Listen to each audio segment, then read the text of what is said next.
ప్రభుత్వం చేయని కార్యక్రమాలన్నీ కూడా ఇక్కడ చేపట్టాం.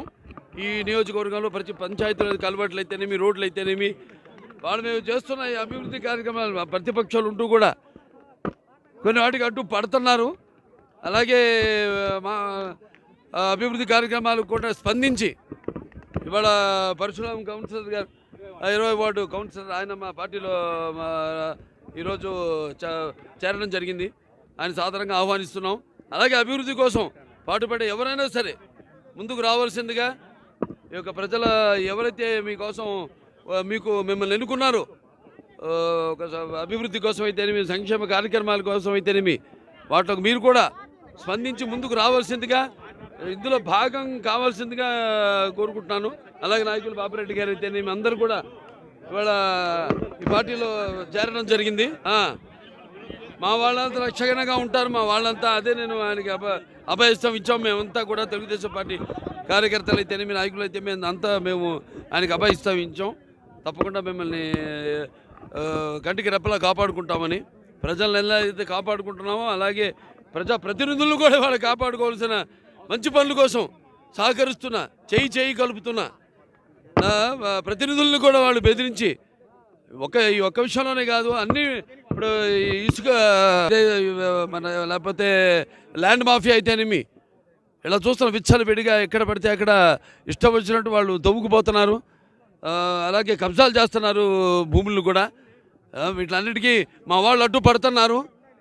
సో తప్పకుండా ఇటువంటి వాటికి అన్నిటికీ ఎప్పుడు మేము అడ్డు పడతాం. వాళ్ళకి మరి అధికారం వచ్చాక వాళ్ళపై తప్పకుండా వచ్చే తెలుగుదేశం పార్టీ అధికారంలోకి వచ్చిన తర్వాత తప్పకుండా వాళ్ళందరిపై చర్యలు తీసుకుంటామని తెలియజేసుకుంటున్నాను. నా ఒక్కడి ఇష్టం కాదు అది. అక్కడ సామాన్య కార్యకర్త నుంచి వార్డు నాయకులు అయితేనేమి అందరి యొక్క వాళ్ళ అభిష్టం మేరకే అందరిని చేర్చుకోవడం జరుగుతుంది పార్టీలో. వాళ్ళు కూడా పదవులు ఏమి ఆశించి రావట్లేదు. మేము చేస్తున్న సేవా కార్యక్రమాలని చూసి వాళ్ళు స్పందించి వాళ్ళ ప్రజలకి సమాధానం చెప్పుకోలేక ఎన్నుకున్న వార్డు ప్రజలకి, వాళ్ళకి లేకపోతే సర్పంచులు కానివ్వండి, వాళ్ళ పంచాయతీ ప్రజలకి సమాధానం చెప్పుకోలేని పరిస్థితుల్లో ఉన్నారు. ఇవాళ చూస్తున్నాం. మొన్న నేను అసెంబ్లీకి వెళ్ళాను.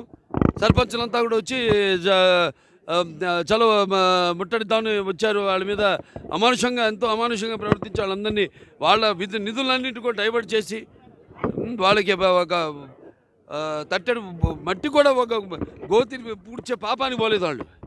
అటువంటిది మేము చేస్తున్న వాటికి ఏమో అడ్డుపడడం, మీరెవరు చేయడానికి అంటాం. ఇటువంటి రాష్ట్రం అంతా చూస్తున్నాం. సో తప్పకుండా వీటికి వాళ్ళు ప్రాధాన్యత ఇస్తాం. వాళ్ళు డెఫినెట్గా వాళ్ళు ఎన్నుకున్నారు ఆ వార్డు ప్రజలు కాబట్టి వాళ్ళు కూడా తప్పకుండా వాళ్ళకి మేము ప్రాధాన్యత ఇస్తాం. కలబట్టి వేసాం. మిగిలిన నిధులతో రోడ్ వేస్తే అక్కడ వెళ్ళి వాళ్ళు బెదిరించి మేము గెలిచాం. అక్కడ సర్పంచ్ అక్కడ వాళ్ళేమో అక్కడ ఇన్ఛార్జు వచ్చి బెదిరించి, కాంట్రాక్టర్ బెదిరించి ఆ రోడ్డుని తవ్వేయడం జరిగింది. ఇలాంటివి కళ్ళ ముందు ఎన్నో జరుగుతున్నాయి. ఇట్లాంటివి చూస్తాడు. అయిపోయింది, ఇక వచ్చేసింది ఎన్నికల దగ్గరికి వచ్చాక వాళ్ళ మీద కూడా మేము చర్యలు తీసుకుంటాం. వాళ్ళు విడిచిపెట్టే పని లేదు, వాళ్ళని వదిలిపెట్టే పని లేదు.